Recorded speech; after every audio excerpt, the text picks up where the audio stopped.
¿Se me escucha bien? Sí, sí, perfecto. Perfecto, Daniel, Excelente. perfecto. Muchísimas gracias. Buenas tardes a todos. De parte de la Comisión Presidencial para Derechos Humanos y Atención a las Víctimas, les extendemos un cordial saludo y una cálida bienvenida a este foro que tiene por norte analizar la sentencia del ilegítimo Tribunal Supremo de Justicia del 26 de mayo de este año, la sentencia Parra, decisión que ha sido por demás contestada por la opinión pública y doctrina jurídica. En esta oportunidad vamos a contar con la presencia de verdaderos expertos que nos ilustrarán con sus perspectivas de análisis de la sentencia desde la óptica jurídica, electoral y política. Sepan que a lo largo del foro vamos a permitir que los participantes formulen preguntas a los panelistas mediante el botón de preguntas y respuestas que se ubica en la parte inferior de sus pantallas. En primer lugar, vamos a dar la palabra al comisionado presidencial para Derechos Humanos y Atención a las Víctimas, Humberto Prado Sifontes, quien iniciará el evento con unas palabras. Humberto. Bueno, buenas tardes, Daniel. Muy agradecido, primero que nada, al público que nos está siguiendo y que en estos momentos nos tiene, se han incorporado a este foro, pero en especial a los ponentes, a Claudia Niken, hija de un gran amigo, defensor de derechos humanos y perseguidor de la paz, y que en estos momentos espiritualmente estoy seguro que está con nosotros, y te doy la bienvenida, Claudio, de una manera muy especial, a nuestro gran amigo Rafael Chavero, un gran constitucionalista, a Lee Daniel de la organización Acceso a la Justicia, gracias por estar aquí presente, estimado amigo, a Eugenio Martínez, un gran compañero y amigo que siempre lo seguimos en el área que tiene que ver con todo lo que el área electoral, y a ese gran personaje nuestro, Ángel Oropesa, que estaremos muy pendientes de todas las cosas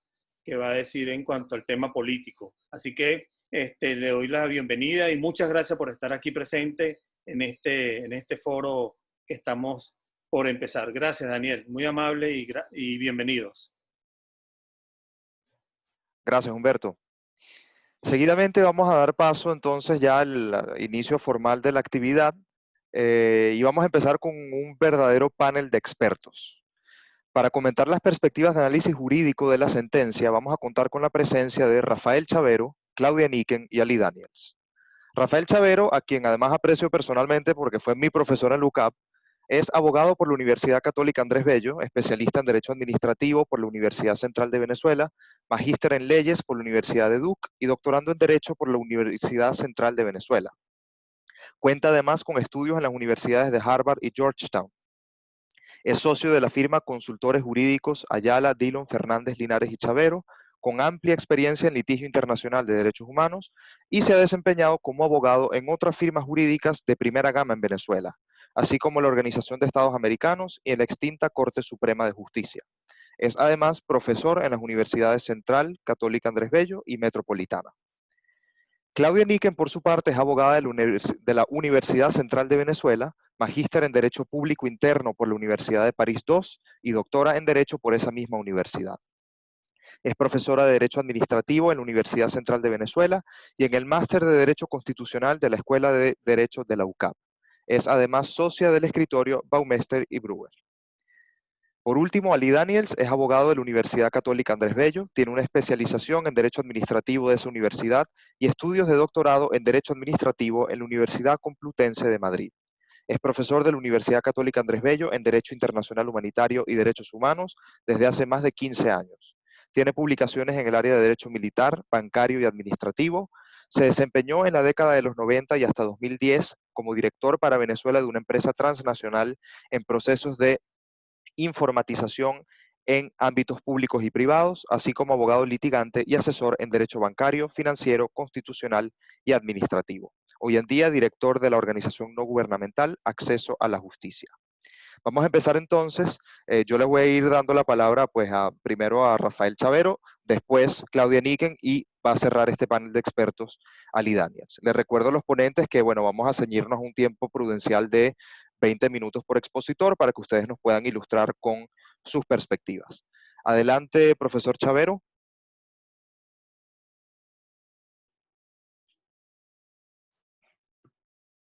Sí, buenas tardes. Bueno, muchísimas gracias por la invitación y saludos a todos.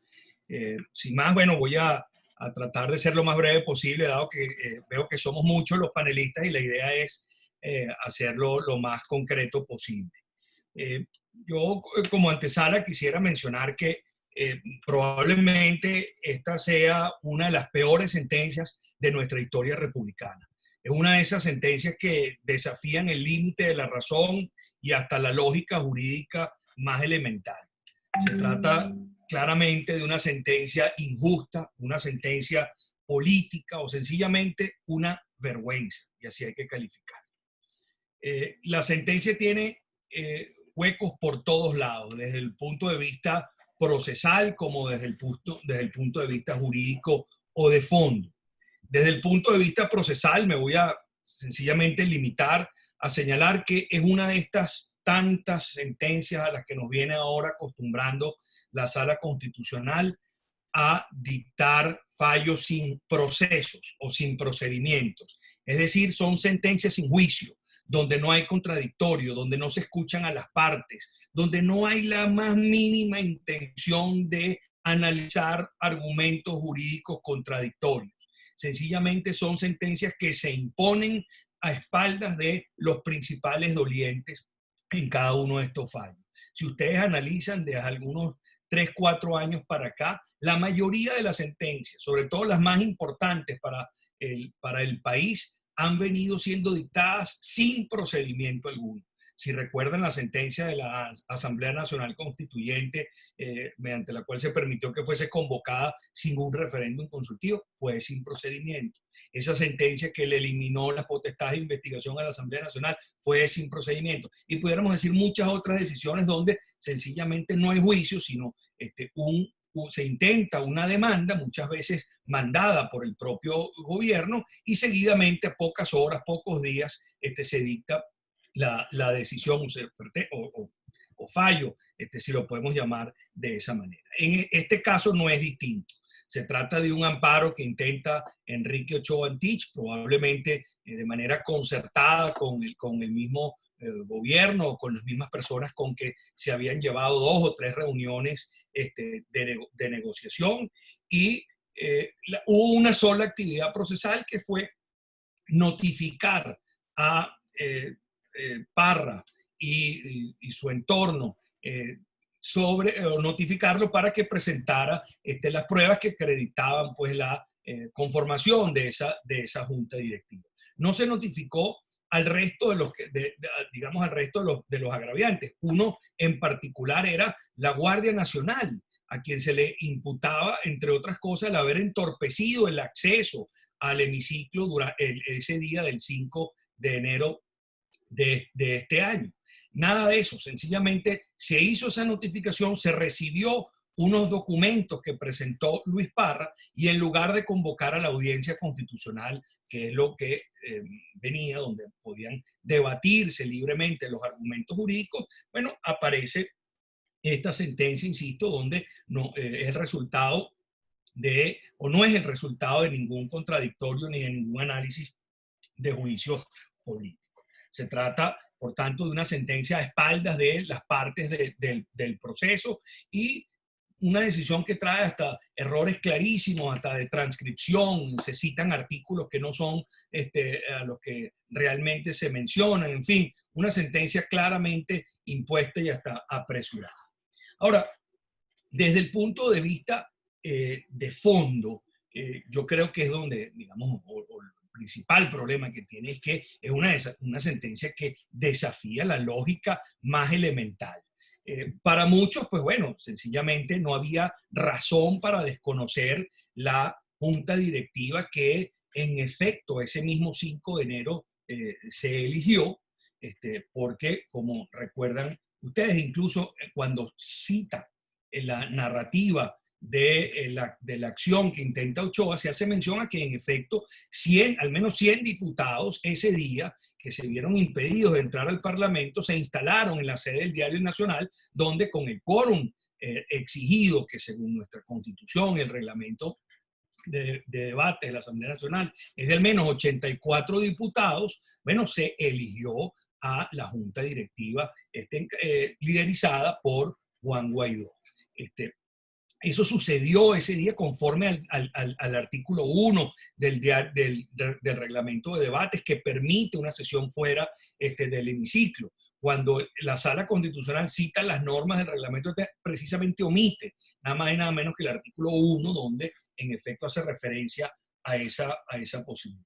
Por tanto, en principio no había ninguna razón para desconocer esa elección que se llevó a cabo a pesar de, digamos, toda esa situación irregular, digamos, autoritaria, que llevó a que un piquete de la Guardia Nacional mandada por el gobierno impidiera el acceso de los diputados al hemiciclo.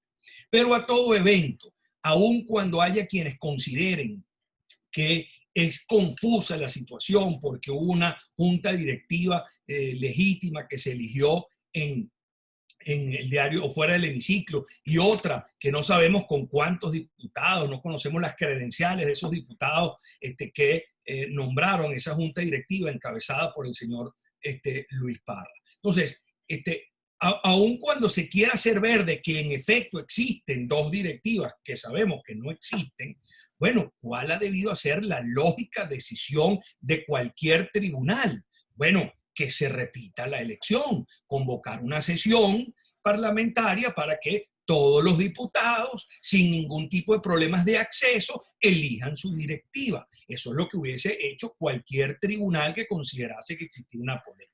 Pero bueno, no este tribunal, porque como lo reconoce la propia sentencia, no iba a hablar de derechos, sino que la sentencia dice en su párrafo, bueno, hay que entrar a analizar la actualidad política del país. Es decir, entra a analizar la situación política para llegar a una absurda conclusión de que, bueno, esta es la asamblea, la junta directiva de Parra es la que ha debido considerarse legítima, sin decir cuál fue el quórum que tuvo para elegirse esa junta directiva y sin decir quiénes eran los diputados que participaron en esa supuesta elección de la directiva.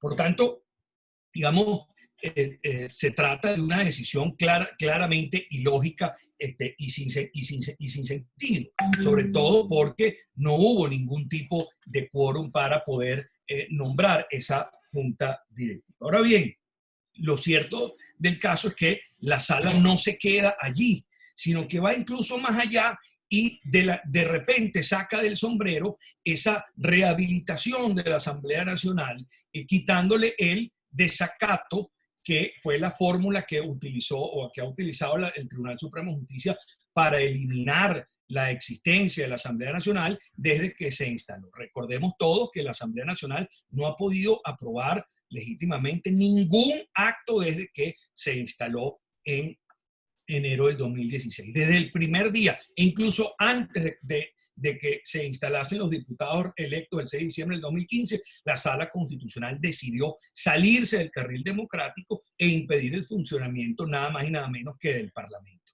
Y por tanto, a través de decenas de sentencias, ha anulado todas y cada una de las actuaciones de la Asamblea Nacional. No algunas, no. Todas las actuaciones de la Asamblea Nacional. Por tanto, en Venezuela desde el 2016 venimos teniendo un régimen claramente autoritario donde no hay un parlamento, no hay una Asamblea Nacional que cumpla con las funciones de cualquier congreso en un Estado de Derecho. Por tanto, ese desacato que nos venía hablando la sala Constitucional para evitar que la Asamblea Nacional funcionase, era en principio por esa supuesta desincorporación de los diputados del Estado Amazonas, o esa supuesta incorporación de los diputados del Estado Amazonas que la Sala Constitucional había desincorporado en forma ilegítima con una sentencia. Pues sin mencionar esa sentencia, sin mencionar a los diputados de Amazonas, se dice en este caso, bueno, no, ya está habilitado la Asamblea Nacional porque ahora la Junta Directiva de Parra es el resultado de dos reuniones que hicieron unos supuestos representantes de la oposición con el gobierno, y eso es suficiente para entenderla legítima y para que ya no haya desacato. Por tanto, en principio, según la fábula de esta Sala Constitucional o de esta sentencia, bueno, ahora tenemos una Asamblea Nacional que pudiera actuar, que no está en desacato. Claro, el problema es ahora con qué quórum va a actuar esta junta directiva. No puede sesionar porque para sesionar requiere de al menos de la presencia de 84 diputados. Por tanto, sigue siendo o sigue estando el juego trancado. Pero aún así, yo creo que el señor Parra, que decidió robarse unas elecciones de una junta directiva, bueno, es el responsable o o uno de los grandes responsables de esta situación, y es que tendría que estar haciendo agendas legislativas, él tendría que estar convocando a sesiones parlamentarias, mostrarle a los ciudadanos venezolanos cuál es su agenda política, cuál es su agenda legislativa para atender a esta habilitación que le acaba de hacer la Asamblea Nacional. En pocas palabras, pues es una decisión, una más de las decisiones que se suman a a torpedear o evitar que la legítima Asamblea Nacional funcione. Y llegamos a una situación tan absurda como que las fuerzas políticas de oposición controlan las 2/3 partes, o cerca de las 2/3 partes, porque claro, si descontamos a esta nueva directiva, a lo mejor ya no se tienen las 2/3 partes, pero controla una gran mayoría del Parlamento, pero resulta que no puede elegir su propia directiva, en virtud de los obstáculos que le ha venido poniendo tanto el Ejecutivo como el Tribunal Supremo de Justicia y también la Asamblea Nacional Constituyente. Por tanto, esta sigue siendo, o esta sentencia es una maniobra más para evitar que haya un juego democrático donde exista un parlamento de oposición que haga vida política dentro del país, algo que el chavismo no quiso aceptar. Cuando en el 2015 perdieron el Parlamento, decidieron darle la patada al sistema democrático y pasar a gobernar sin Parlamento. Ahora, sencillamente, esto lo habían venido disfrazando con sentencias, primero anulando todo, luego inventando la figura del desacato, y ahora pues crearon esta figura de una junta directiva fantasma conformada por una minúscula parte del Parlamento para impedir que la verdadera y legítima junta directiva pueda seguir cumpliendo sus funciones. Por tanto, desde el punto de vista jurídico, esto no tiene ni pie ni cabeza. Desde el punto de vista político, bueno, aquí hay panelistas que, como Ángel Oropesa, que seguro nos ilustrarán mejor sobre esto, pero evidentemente que seguiremos con esta pugna, con esta situación bizarra donde tenemos un Poder Ejecutivo y un Tribunal Supremo de Justicia que desconoce un Parlamento, y donde tenemos un Parlamento que ha decidido rescatar el sistema democrático desconociendo el Ejecutivo y desconociendo las decisiones del Tribunal Supremo de Justicia, con todo lo que es el estatuto de la recuperación del sistema democrático. Entonces seguimos con este juego trancado, pero ahora con una sentencia más que sencillamente termina con impedir que los diputados de oposición puedan elegir su propia directiva. Yo creo que con esto quisiera pasarle la palabra al resto de mis compañeros para que continúen con el análisis legal de esta decisión. Muchísimas gracias nuevamente por la invitación. No sé si estoy todavía dentro del lapso de tiempo que me dieron. Gracias, profesor. Doctora Niken, adelante. Buenas tardes a todos. Agradecida por su presencia y por la invitación y calurosas palabras del Comisionado Presidencial para los Derechos Humanos y Atención a la Víctima. Mi querido amigo Rafael Chavero acaba de analizar desde un punto de vista jurídico general la sentencia número 65 dictada por la Sala Constitucional el 26 de mayo pasado. Y bueno, yo voy a tratar de no caer en repeticiones y voy a referirme a esa sentencia desde el punto de vista del derecho del pueblo venezolano a la libre determinación, que es, aunque colectivo, un derecho humano universalmente reconocido. Fíjense, de acuerdo con lo establecido en el artículo 1.1 del Pacto Internacional de Derechos Civiles y Políticos y en idénticos términos en el Pacto Internacional de Derechos Económicos, Sociales y Culturales, todos los pueblos tienen el derecho de libre determinación. En virtud de este derecho, establecen libremente su condición política y proveen asimismo a su desarrollo económico, social y cultural. el Comité de Derechos Humanos de las Naciones Unidas, que es el órgano de interpretación del Pacto Internacional de Derechos Civiles y Políticos, ha advertido que el derecho a la libre determinación de los pueblos reviste especial importancia, ya que su ejercicio es una condición esencial para la eficaz garantía y observancia de los derechos humanos y para su promoción y fortalecimiento, llegando incluso a afirmar el comité que esa sería la razón por la cual los estados lo anunciaron en una disposición de derecho positivo en estos dos pactos, incluyéndolo en ambos como artículo 1 separado de todos los demás derechos reconocidos en esos instrumentos y antes que los mismos, ¿no? En los términos del Comité de Derechos Humanos se trata de un derecho inalienable de todos los pueblos, que impone a los estados determinadas obligaciones, vinculadas a su vez con otros derechos recogidos en los dos pactos aludidos y en otras normas de derecho internacional. El comité deja claro que para la garantía de la libre determinación de los pueblos, de lo que se trata en esencia, es del establecimiento y ejecución de procesos constitucionales y políticos que permitan en la práctica el ejercicio de ese derecho. Resulta de eso que la constitución de un país tendría que ser el primer acto derivado del ejercicio del derecho a la libre determinación de su pueblo. La constitución, que es en esencia el texto que distribuye el ejercicio del poder público entre distintos órganos, definiendo los procedimientos a seguir, en especial para que entre ellos se controlen y para legislar, y además recoge los derechos humanos que son al mismo tiempo límites que se imponen al ejercicio del poder y lineamientos para que ese ejercicio se justifique. En ese orden, el artículo 5 de la Constitución venezolana diáfanamente establece que la soberanía reside intransferiblemente en el pueblo, quien la ejerce directamente de acuerdo con los mecanismos previstos al efecto, casi todos electorales, e indirectamente a través de los órganos del poder público que reciben su mandato mediante el sufragio. El pueblo, valga decirlo, es quien sancionó la Constitución mediante referendo, es decir, el cuerpo electoral. Por eso, además de las obligaciones generales contenidas en el artículo 2 del Pacto Internacional de Derechos Civiles y Políticos, la primera contrapartida del artículo 1 de ese pacto son los derechos políticos recogidos en el artículo 25 y las garantías judiciales recogidas en el artículo 14, ambos del mismo pacto. Sin garantías judiciales, hay que decirlo, los derechos políticos resultarían ineficaces, como lo muestra el caso venezolano. En Venezuela, la coalición gobernante ha dado al traste con la Constitución y por ende con el derecho del pueblo venezolano a su libre determinación. Los ejemplos sobran, pero a nosotros aquí no nos sobra el tiempo para mostrarlo.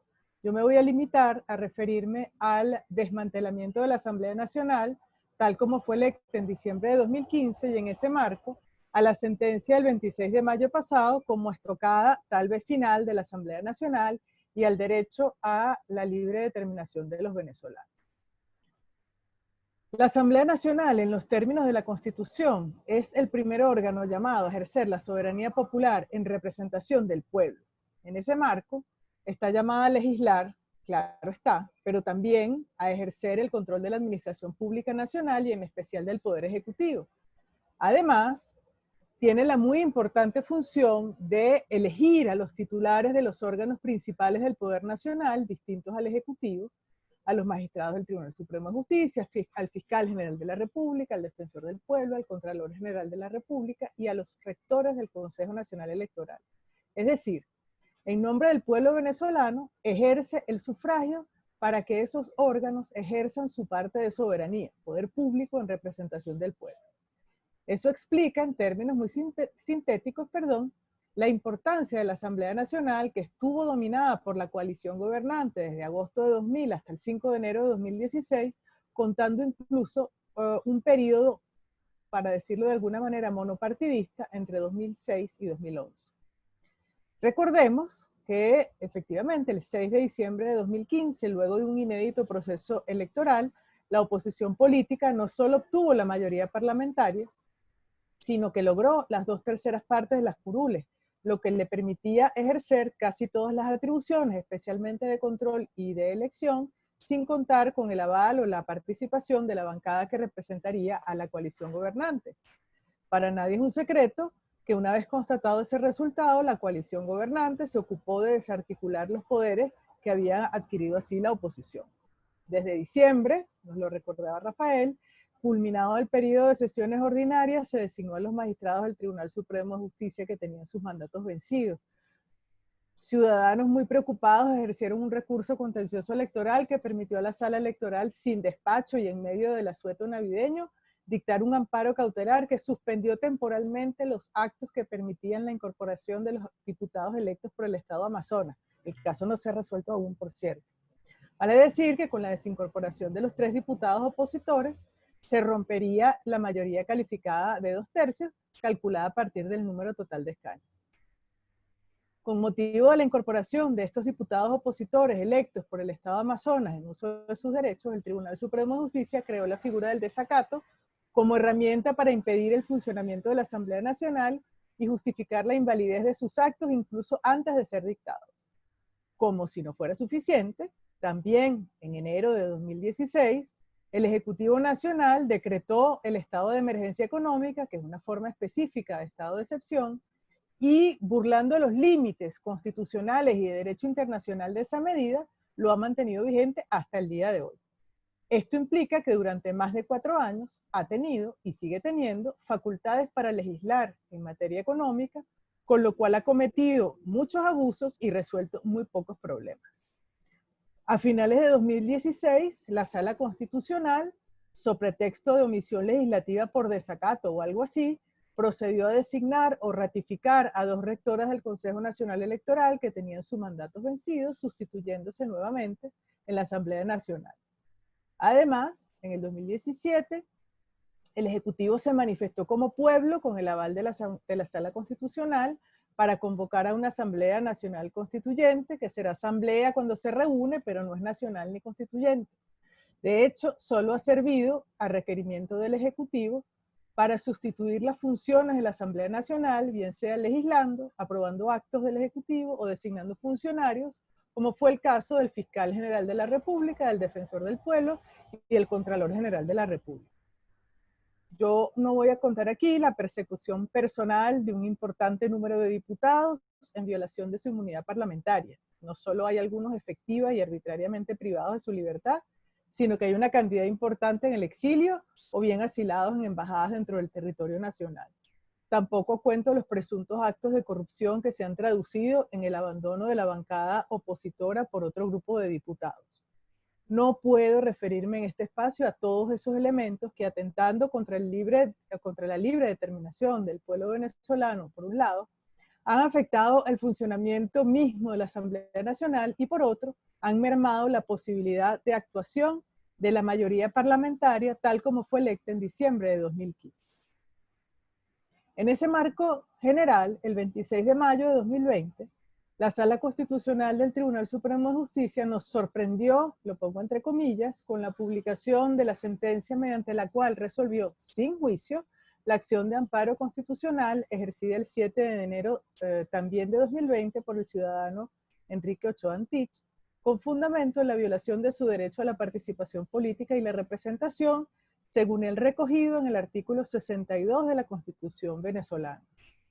De acuerdo con el texto de la sentencia, el actor habría señalado como hechos lesivos de sus derechos constitucionales los actos de instalación del primer periodo de sesiones de la Asamblea Nacional del año 2020 y la elección de su junta directiva, todo lo cual ocurrió el 5 de enero de 2020. La ilegitimidad de las actuaciones denunciadas derivaría, según el actor, de que un grupo de diputados se habría reunido en el Palacio Federal Legislativo, sede de la Asamblea Nacional, sin que estuviera presente el presidente saliente y director del debate, y sin que se hubiera procedido a la verificación del quórum de instalación ni al conteo de votos, de los votos expresados. El otro grupo de diputados convocados al efecto por el presidente de la Asamblea Nacional saliente lo habría hecho sin conocerse si se cumplieron las formalidades necesarias se reunieron, en una sede alternativa donde se procedió a la instalación de la sesión y a la elección de una nueva junta directiva de la Asamblea Nacional. En otros términos, según el actor, habrían resultado elegidas de manera irregular 2 juntas directivas distintas de la Asamblea Nacional y eso vulneraría sus derechos a la participación y a la representación. A pesar de que es un hecho notorio comunicacional que el 5 de enero de 2020 las fuerzas del orden impidieron la entrada a la sede de la Asamblea Nacional del ciudadano Juan Guaidó, presidente saliente y candidato a la reelección, como se le impidieron a otros diputados también, la Sala Constitucional, además de que ni siquiera hace mención de esas circunstancias, sin juicio ni pruebas, declaró que la Asamblea Nacional se reunió válidamente el 5 de enero de 2020 en el Palacio Federal Legislativo y además que la elección de la Junta Directiva realizada en ese momento cumplió con los requisitos constitucionales y sublegales. Adicionalmente, aprovechó la ocasión para prohibir la instalación de lo que allí se denomina Parlamento Paralelo o Virtual, que sería el presidido por la Junta Directiva electa el mismo 5 de enero de 2020, fuera de la sede de la Asamblea Nacional. Con base en eso, la Sala declaró que no se había producido violación a derecho constitucional alguno por parte de los integrantes legítimos de la Junta Directiva, por lo que se evidencia que lo planteado y constatado es la inconformidad de un actor político con el resultado de la elección celebrada el 5 de enero de 2020 en el seno de la Asamblea Nacional. En consecuencia, declaró improcedente la acción de amparo, insisto, sin que se hubiera tramitado el juicio correspondiente.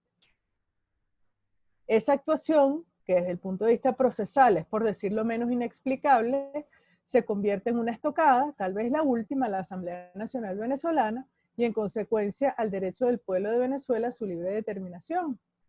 Para entenderlo, hay que ampliar los hechos del contexto y recordar que la Asamblea Nacional pasó a jugar un rol mayor a partir del 10 de enero de 2019, cuando se declaró la vacante absoluta de la Presidencia de la República como consecuencia del írrito proceso electoral relativo a ese cargo que culminó el 20 de mayo de 2018. Sobre todo porque posteriormente el presidente de la Asamblea Nacional recién designado, diputado Juan Guaidó, fue juramentado como presidente interino de la República.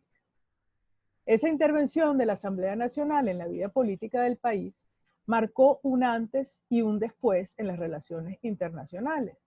Casi todos los estados del continente reconocieron a Juan Guaidó como presidente interino, calificando a Nicolás Maduro Moros como presidente de facto. Lo mismo ocurrió con la Unión Europea y con otros tantos estados. También hay que decir, como contrapeso, que si bien la mayoría de los estados no se ha pronunciado, sí hay un número importante de países, entre los cuales Rusia y China, que reconocen la presidencia de Nicolás Maduro Moros.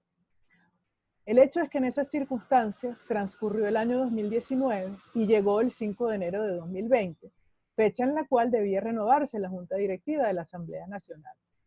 La coalición gobernante había arreciado contra los diputados opositores y había hecho esfuerzos enormes para cambiar posiciones políticas, pero no alcanzó la mayoría requerida para lograr un verdadero cambio en la Asamblea Nacional.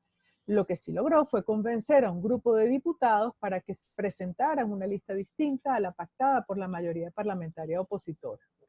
Además, a partir de un determinado momento, como ya lo hemos dicho, el 5 de enero dificultó los accesos a la Asamblea Nacional, llegando a impedirlo. De hecho, Juan Guaidó no pudo ingresar, como todos pudimos ver.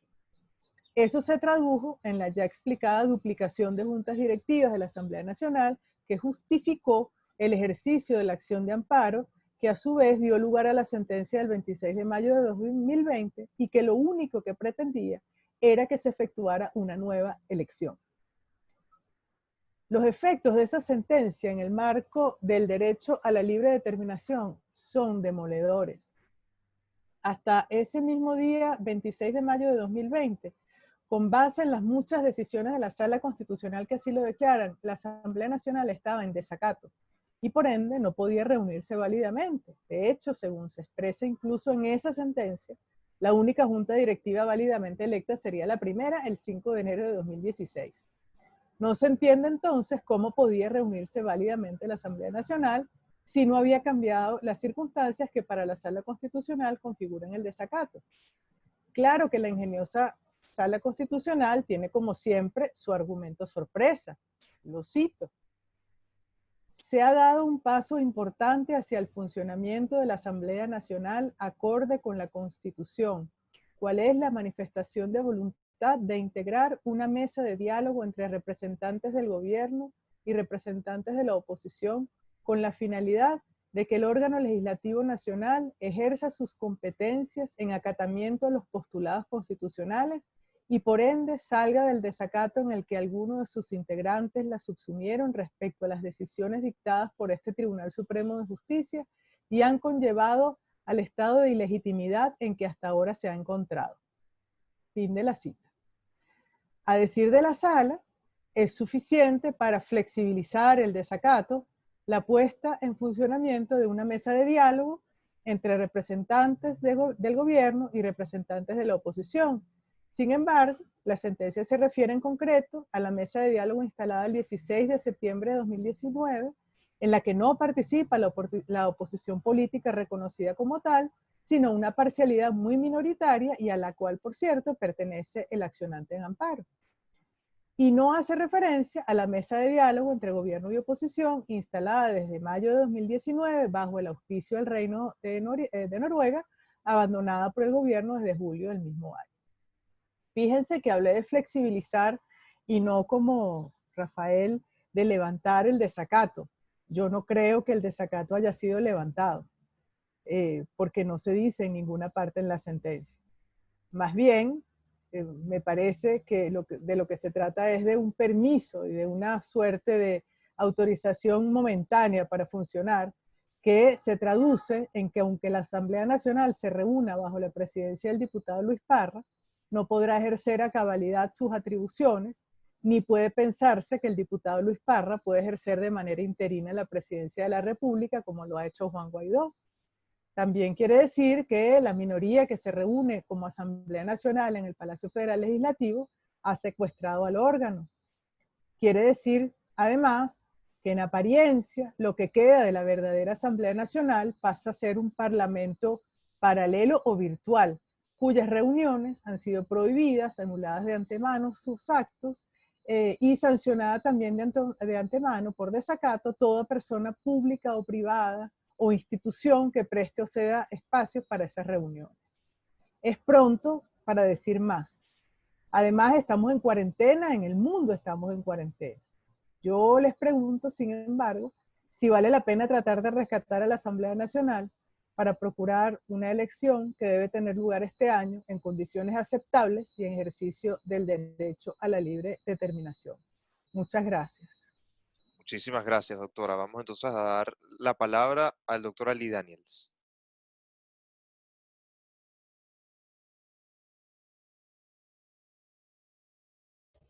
¿Aló, me escuchan? Sí, perfectamente, doctor. Ok. Bueno, como muy bien ha señalado Claudia, la idea no es repetir los mismos puntos y en el caso mío voy a empezar a señalar algún aspecto que creo que nadie ha tocado antes y es el tema de la buena fe del recurso interpuesto.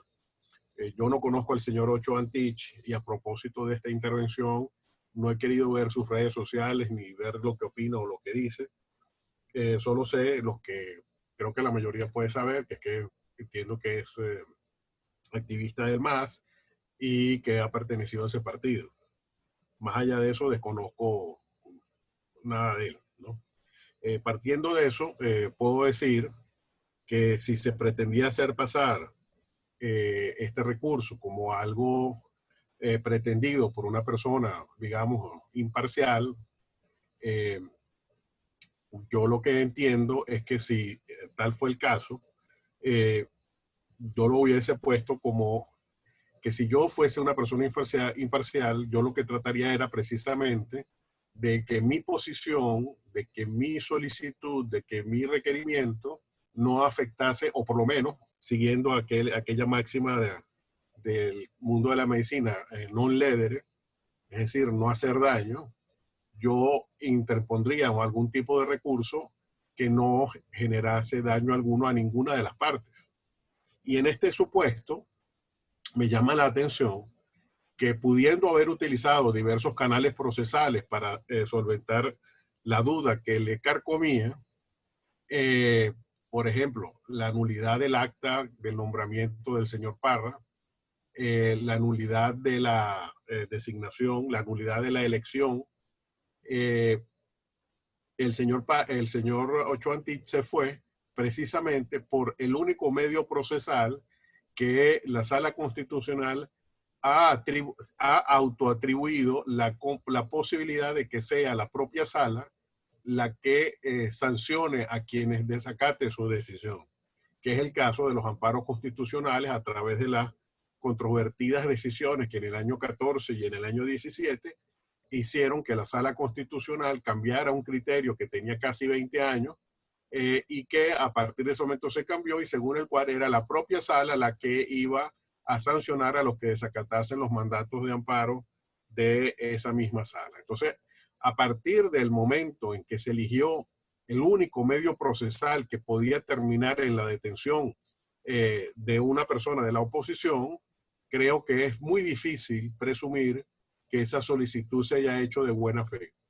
precisamente porque la elección es la que está permitiendo ahora que el Tribunal Supremo ponga una espada de Damocles concreta y muy directa contra Juan Guaidó y contra los miembros de la Asamblea que sesionen en contradicción con esta irrita decisión.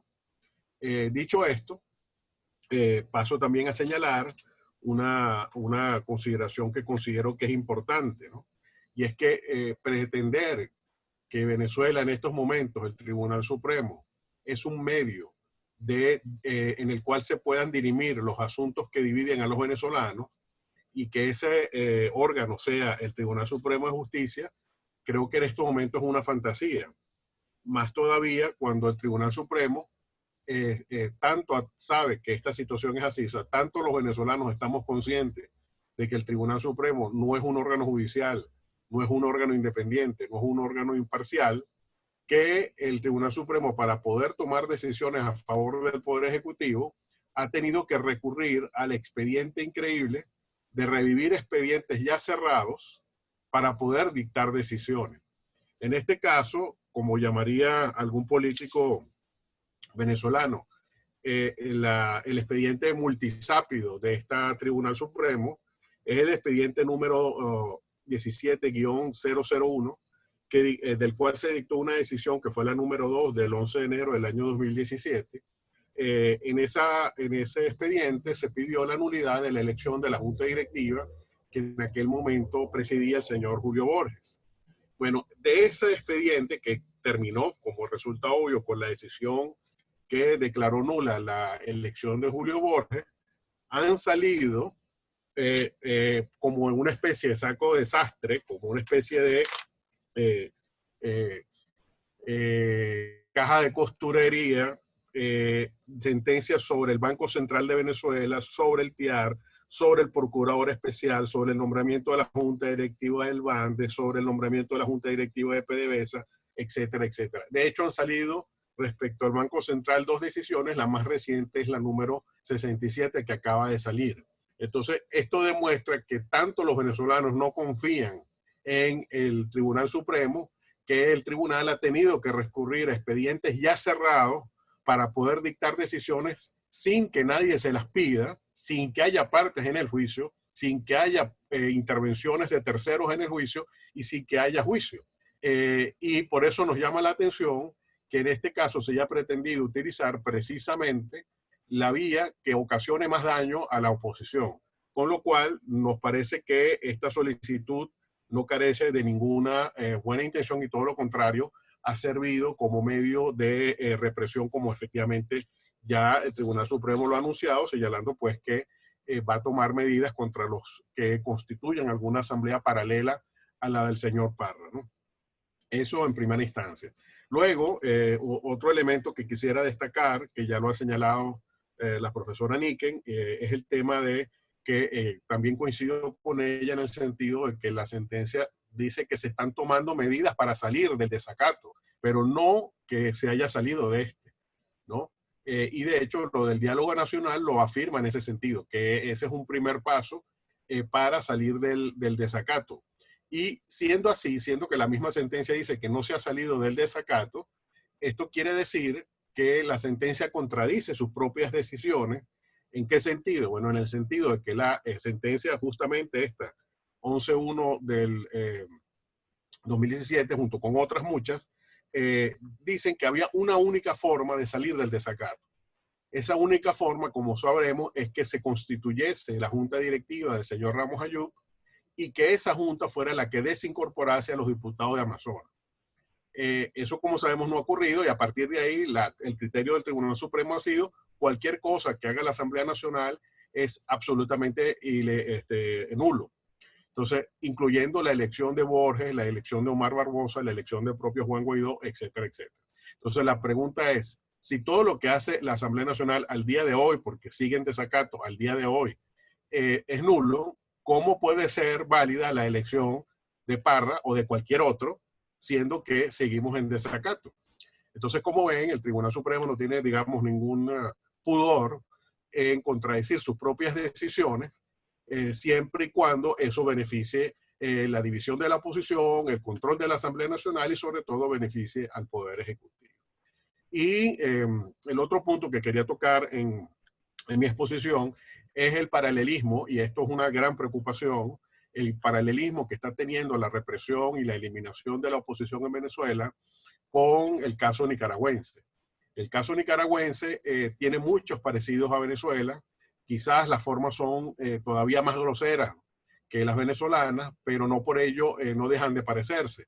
Así, por ejemplo, está el tema de el manejo de la Asamblea Nacional, que en el año 2016, por ejemplo, se adjudicó el control del tercer partido de la oposición, se adjudicó a una persona cercana al gobierno, el Partido Liberal Independiente, a raíz de una disputa entre sus dirigentes. La dirección de ese partido fue adjudicada al señor Pedro Reyes, y luego de que fue adjudicada esta dirección del partido, esta persona, aparentemente cercana al gobierno, se destituyó a 16 diputados de ese partido que no reconocieron esa elección. Entonces, esta situación nos preocupa mucho porque ya ha habido advertencias respecto a algunos partidos de la oposición venezolana, según la cual podría otorgarse el control de dichos partidos a a personas afines al gobierno. En este caso, en particular, ya el propio señor Parra ha dicho que pretende hacer eso respecto de su propio partido. Con lo cual, pues esto ya ahí tenemos un matiz que se parece mucho. El otro tema es la manipulación electoral, y la más grave, la más llamativa, es, por ejemplo, que en el año 2018 se reformó la ley electoral para que personas que, aunque no estuviesen en el padrón electoral de la mesa correspondiente, con la sola presentación de la cédula electoral pudiesen participar, ¿no? Si eso lo unimos a que en el año 2021 va a haber una elección, pues ya vemos que ya están tomando todas las medidas para poder tener el control de la misma. Y finalmente, y la que más me preocupa de todas estas medidas, que ya vemos que pasan por el secuestro de los partidos de la oposición, por la reforma del voto, y además por la prohibición de la observación electoral internacional. La que más me preocupa de todas estas es lo que ellos denominan la cancelación de la personalidad jurídica de las organizaciones no gubernamentales. En el año 2018, a partir de las protestas que se hicieron en ese año por el cambio el aumento de los costos de la seguridad social para las personas, cosa que generó una serie de protestas masivas que fueron brutalmente reprimidas. A partir de esa situación, la Asamblea Nacional nicaragüense le privó y esto es una cosa que a mí me cuesta entender, cómo una Asamblea Nacional tiene competencia para privar de personalidad jurídica a nadie, pero el caso es que le privó de la personalidad jurídica al Centro Nicaragüense de Derechos Humanos, y junto con esto a otras organizaciones.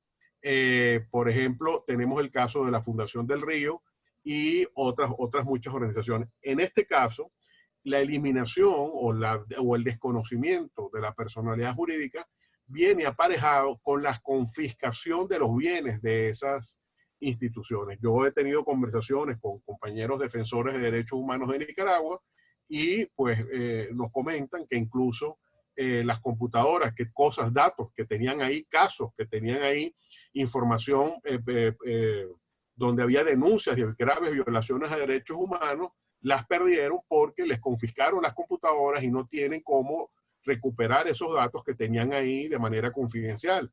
Y además, además supuestos o sujetos a la posibilidad de que el gobierno tenga esa información y la utilice contra los denunciantes, ¿no? Entonces, a partir de ahí se dan cuenta que en el caso nicaragüense, que tiene muchos parecidos al caso venezolano, la represión no solo se ha limitado al control de la oposición, al control del sistema electoral, sino que adicionalmente se ha extendido a las organizaciones no gubernamentales. Y como sabemos, en el caso venezolano, ya ha habido claras y directas advertencias con amenazas muy concretas a Provea, por ejemplo, y a otras organizaciones, donde se les ha acusado de estar vendidas, de servir a intereses ajenos a los venezolanos, etcétera, etcétera, etcétera. De modo que esta situación nos preocupa mucho en el sentido de que esta decisión del Tribunal Supremo de otorgarle la presidencia al señor Parra, donde por cierto la sentencia nunca dice por cuánto ganó el señor Parra. Es decir, todavía nadie sabe cuál fue la votación que hizo ganador al señor Parra, y yo creo que ni él lo sabe, porque precisamente ese número nunca aparece en ninguna parte. Entonces es un caso también bastante insólito de ganar una elección sin que nadie sepa cómo se ganó. Pero bueno, el punto que el que quería destacar era el hecho de que efectivamente las organizaciones no gubernamentales en estos momentos corren serios peligros ante las amenazas directas que se están realizando, y sobre todo por el hecho de que se está criminalizando la actividad de defensoría de derechos humanos en la medida en que cualquier persona que levante su voz pues es reprimida. Nosotros justamente esta mañana tuvimos el caso de una persona que fue detenida en el estado Táchira y a la que, por cierto, los abogados han intentado cualquier tipo de medio, incluyendo el supuesto medio de interponer amparos a través del correo electrónico que da el Tribunal Supremo de Justicia. Y hasta el momento estos abogados no han obtenido respuesta. De modo que esto evidencia una vez más que el Poder Judicial no solamente se ha detenido durante la pandemia, sino que aún las supuestas mecanismos que da para defender derechos humanos durante la misma no están funcionando y son simplemente mecanismos de propaganda. Y con esto termino mi exposición. Muchas gracias. Muchísimas gracias entonces al doctor Daniels por su exposición. Como estamos en un panel de expertos, pues esto no sería realmente un panel si no hubiese al menos alguna interacción, por mínima que sea, entre los panelistas. Voy a pedir entonces al profesor Rafael Chavero y a la doctora Niken si quieren hacer algún breve comentario sobre, bueno, y por supuesto al doctor Daniels, sobre las ponencias de sus copanelistas, pues pueden hacerlo. Vamos a tratar de que sean breves, pero bueno, en todo caso tienen la palabra si desean hacer algún comentario. Al profesor Chavero y la doctora Niken.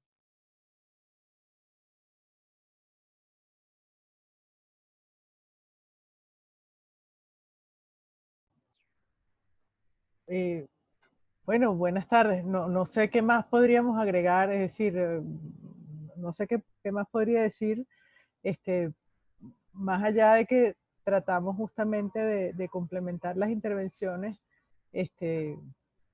bueno, porque íbamos a hablar de esto y no necesariamente se iba a conformar como eso, como panel de una conversación, y bueno, subrayar un elemento común que es, bueno, la militancia política del Tribunal Supremo de Justicia, en particular de la Sala Constitucional, que se manifiesta a través de cosas que llaman sentencias y que no son tales, entre las cuales pues esta última, dictada el 26 de mayo, y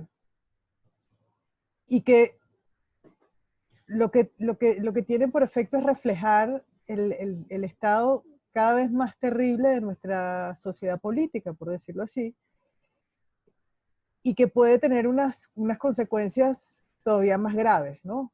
Como lo decía Ali, bueno, en Nicaragua y Venezuela se parecen, Nicaragua está peor, de manera que siempre podemos estar peor,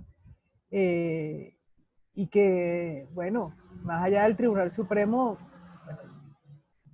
hay que luchar por preservar la institución de la Asamblea Nacional, que es nuestra primera representante, como se los decía, y bueno, nada, estamos en ese camino, pero no es fácil y a esa Asamblea Nacional le quedan 7 meses, más o menos, de vida, no a la Asamblea, a los diputados que la conforman.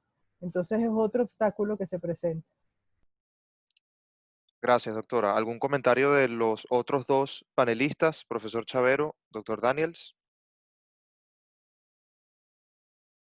Bueno, entiendo entonces que podemos pasar a la siguiente etapa de esta actividad.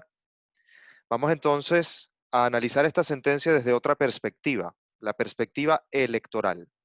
Para conversar sobre las implicaciones electorales de esta sentencia, contamos con la presencia de Eugenio Martínez, quien es comunicador social especializado en análisis de temas electorales y políticos. Como periodista dio cobertura a las 23 elecciones en Venezuela entre 1998 y 2015. Se desempeñó durante 17 años como responsable de la cobertura electoral del diario El Universal, conferencista y articulista en varios portales alternativos, entre ellos Pro Da Vinci, Noticias Electorales y Diario Las Américas. Es coordinador de la unidad de datos y fact-checking del efecto Cocuyo, autor del libro de análisis del proceso comicial del año 2006 en Venezuela, ¿Por qué pasó lo que pasó?, y coautor del libro Más allá del movimiento estudiantil, en donde se analiza a la nueva generación política en Venezuela. Consultor de organizaciones de cooperación internacional en sus proyectos de fortalecimiento a las democracias y liderazgo. Ha recibido varios premios internacionales, el último de ellos la mención de honor del Victory Awards en periodismo político, galardón auspiciado por la Asociación Latinoamericana de Marketing Político en la Red. Actualmente también conduce investigación sobre la denominada ventaja oficialista en procesos electorales. Eugenio Martínez, adelante, muchísimas gracias por estar aquí con nosotros. Hola, buenas tardes, un gusto estar con este grupo. Voy a tomar parte de los argumentos que exponía el profesor Daniels, e incluso para hablar sobre cómo se ha ido configurando un nuevo ecosistema de partidos políticos en Venezuela.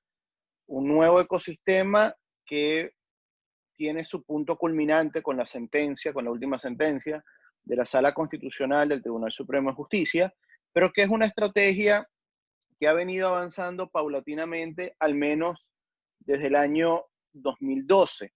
Creo que en este punto es importante recordar que para las elecciones presidenciales del año 2012, el Tribunal Supremo de Justicia ordenó la intervención judicial de las directivas de Podemos y Patria para Todos. Y esa intervención judicial ocasionó que esos dos partidos, Podemos y Patria para Todos, que inicialmente formaban parte del comando de campaña de Enrique Capriles Radonsky y que postularon a Enrique Capriles Radonsky como candidato presidencial, cambiaran significativamente sus respaldos políticos para terminar apoyando a Nicolás Maduro y crear una dispersión de votos importantes en ese tarjetón electoral. No se puede decir que Capriles perdió exclusivamente por esta razón. Sin embargo, la forma de ir cambiando la directiva para tener la directiva de partidos políticos, para tener en el tarjetón organizaciones electorales que confunden a los ciudadanos, haciendo una dinámica, una estrategia que cada año va sumando partidos o organizaciones a este nuevo ecosistema. Creo que, por otra parte, para garantizar este nuevo ecosistema de partidos que contribuyan a la legitimidad de los procesos políticos y electorales que ha venido adelantando el chavismo, especialmente a partir del año 2012, el CNE, en paralelo a esos cambios de directivas de PPT y Podemos, empezó a negar la inscripción de organizaciones políticas representantes del chavismo disidente, como es el caso de Marea Socialista y la Unión Nacional Organizada en su momento, y también negó la inscripción de partidos opositores con una línea mucho más confrontativa que el resto de las organizaciones que suelen acudir a los procesos electorales, que es 20 Venezuela. En el año 2015, el TCJ o el chavismo a través del TCJ volvió a repetir esta estrategia. Y ese año, antes de las elecciones parlamentarias, perdón, intervino judicialmente a Minunidad, MED, COPEI y Bandera Roja, partidos que habían presentado candidaturas unitarias con los partidos integrantes de la Mesa de Unidad Democrática. De hecho, la ruptura, especialmente en el caso de COPEI, con esas candidaturas de unidad, le pueden haber, perdón, le pueden haber costado a la oposición uno o dos diputados adicionales a los 112 que obtuvo en el año 2015. Creo que a partir del resultado electoral del año 2015, y creo que la profesora Niken o el profesor Chavero lo recordaban en su intervención, quedan 7 meses para que se cumpla el periodo de esta Asamblea Nacional y el Tribunal Supremo de Justicia sigue sin recabar las pruebas del juicio que dio pie a la desincorporación de los diputados de Amazonas y posteriormente a la tesis del desacato. Perdón. En todo caso, después del triunfo de la oposición en el año 2015, ya no eran suficientes las intervenciones judiciales. Ese año, TSJ y CNE empezaron a modificar el proceso de legitimación de partidos políticos que estaba previsto en la Ley de Partidos Políticos, Reuniones y Manifestaciones, que data de 1964, aunque fue reformada en el año 2010. Por diversos motivos políticos, el CNE pospuso la legitimación de todas las fuerzas políticas hasta el año 2017. Y este retraso sirvió de excusa para que no se efectuara en el tiempo previsto el proceso de renovación, el proceso, perdón, de convocatoria del referendo sobre la continuidad de Nicolás Maduro como presidente de la República. De hecho, en 2017 fueron 59 los partidos políticos que tuvieron que ir a relegitimarse. La mayoría con suerte desastrosa de un proceso bastante particular, en donde un proceso que se hizo en varias etapas entre 2017 y 2018, que terminó siendo muy severo en el caso de organizaciones como Primero Justicia, o un proceso que terminó siendo muy laxo en el caso de organizaciones como COPEI, con la directiva que no necesariamente representa al núcleo de la oposición política. Adicionalmente, en el año 2017 entra en juego la Asamblea Nacional Constituyente, y eso hace que no solamente se intervengan las directivas de los partidos y se impongan nuevas reglas de renovación, sino que adicionalmente se comienzan a exigir nuevas y nuevas renovaciones de nóminas. En concreto, al día de hoy, en el año 2015, la oposición obtuvo la alianza de partidos opositores, esos 19 partidos de oposición que hacían vida, 19 partidos nacionales que hacían vida en la mesa de la Unidad Democrática, que obtuvieron el triunfo, numéricamente hablando, más importante de los últimos 20 años en procesos electorales. De esas 19 organizaciones, al día de hoy solamente sobrevive una. Sobrevive desde el punto de vista legal, reconocida como partido político por el Consejo Nacional Electoral.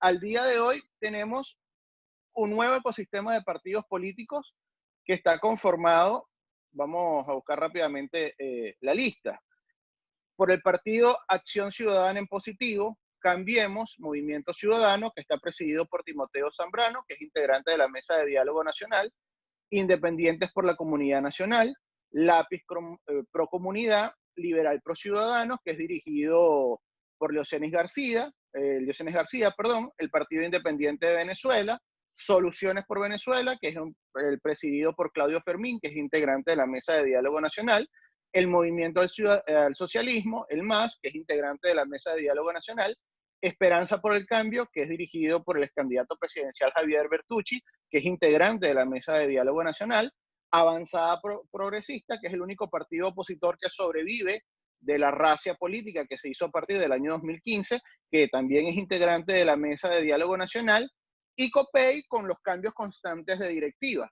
Adicionalmente, ya lo señalaba el profesor Daniels, está la amenaza sobre el cambio de directiva, que no sería nuevo en este caso, de Primero Justicia y Voluntad Popular.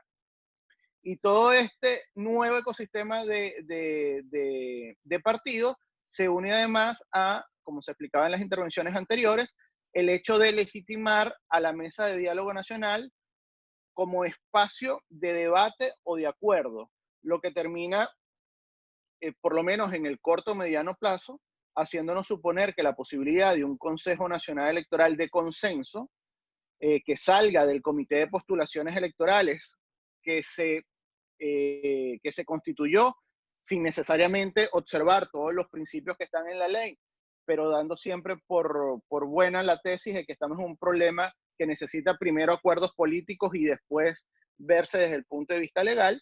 Al día de hoy esa sentencia pareciera dar también por traste la posibilidad que el CNE salga del debate del Comité de Postulaciones Electorales, lo que nos lleva a otro elemento adicional. Del año 1999 hasta el actual 2020, hemos tenido 7 directivas diferentes del Consejo Nacional Electoral. De esas 7 directivas, solo una de las 7 salió de la Asamblea Nacional y del Comité de Postulaciones, que es la directiva del año 2006, que estaba integrada por Tibisay Lucena, Vicente Díaz, Germán Yepes, Janet Hernández y Sandra Oblitas. Esa es la única directiva que ha salido de la Asamblea Nacional, porque incluso las actuales rectoras Socorro Hernández y Tania D'Amelio, aunque fueron designadas en el 2009 por el CNE, fueron designadas por la Asamblea Nacional en el 2009. Ese proceso se hizo violando la ley, flagrantemente la ley que impide que los rectores tengan militancia partidista.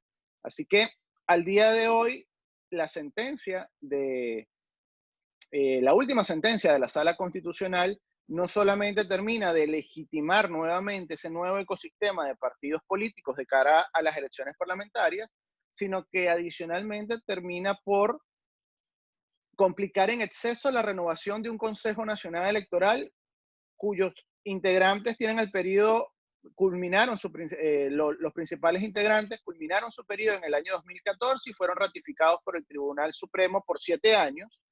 Y en el caso de 2017, las 2 integrantes que culminaron su periodo en ese periodo fueron ratificadas indefinidamente por el Tribunal Supremo de Justicia. Y ese CNE, o esos rectores que integran el Consejo Nacional Electoral, que ya no deberían estar en esos cargos, por lo menos porque no pasaron por un proceso de renovación formal dentro del Parlamento venezolano, son los que están encargados de dar todas las condiciones políticas y técnicas que se vienen exigiendo, reconstruir el sistema de votación que se perdió en marzo con el incendio en donde se perdieron 98% de las máquinas de votación que se usan en Venezuela, y ahora adicionalmente ese CNE tiene la labor, o debería tener la labor, de adecuar todo el proceso de votación a lo que implica elecciones dentro de la pandemia del COVID-19.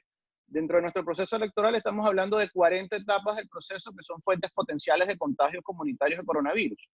Y desafortunadamente Venezuela es el único país de la región con elecciones previstas en el corto plazo en donde no se está discutiendo cómo votar o cómo hacer la votación en el caso del coronavirus. Por poner un ejemplo sencillo, Ecuador, que tiene elecciones en febrero, elecciones generales en febrero, está pensando escalar la jornada de votación para hacerla en varios días. Sí, simplemente por poner un ejemplo concreto. En Venezuela, ese CNE que se le está impidiendo renovarse, o que desde el Tribunal Supremo de Justicia se está impidiendo que se renueve como pide la ley, ni siquiera está evaluando públicamente cómo recomponer el sistema de votación, más allá de todas las informaciones extraoficiales que pueda existir sobre la cantidad de máquinas que se van a comprar en algunos de los países que son aliados ideológicos o políticos del gobierno de Nicolás Maduro. Pero en líneas generales, la sentencia, y creo que voy a terminar con esto para no encadenarme tanto, la sentencia está no solamente legitimando un nuevo ecosistema de partidos que en su mayoría no cuestionan la alternancia, la no alternancia en el poder ejecutivo, sino que adicionalmente esa sentencia pareciera estar dando por terminado el debate sobre un Consejo Nacional Electoral que tiene que dar garantías técnicas, políticas, reconstruir el sistema de votación y adicionalmente no colocar a los ciudadanos en el dilema de votar o de contagiarse de coronavirus. Gracias. Muchísimas gracias al doctor Martínez por su exposición. Antes de pasar al último expositor de la jornada, le recuerdo a los espectadores que pueden hacer uso del botón de preguntas y respuestas que se ubica en la parte baja de sus pantallas. Al finalizar el último expositor, vamos a abrir esa ronda de preguntas con todas las preguntas que ustedes hayan formulado a través de ese botón. No por el chat, sino por el botón de preguntas y respuestas. Finalmente, vamos a analizar esta sentencia desde una perspectiva política, para lo cual nos acompaña nuestro último expositor de la jornada, Ángel Oropesa.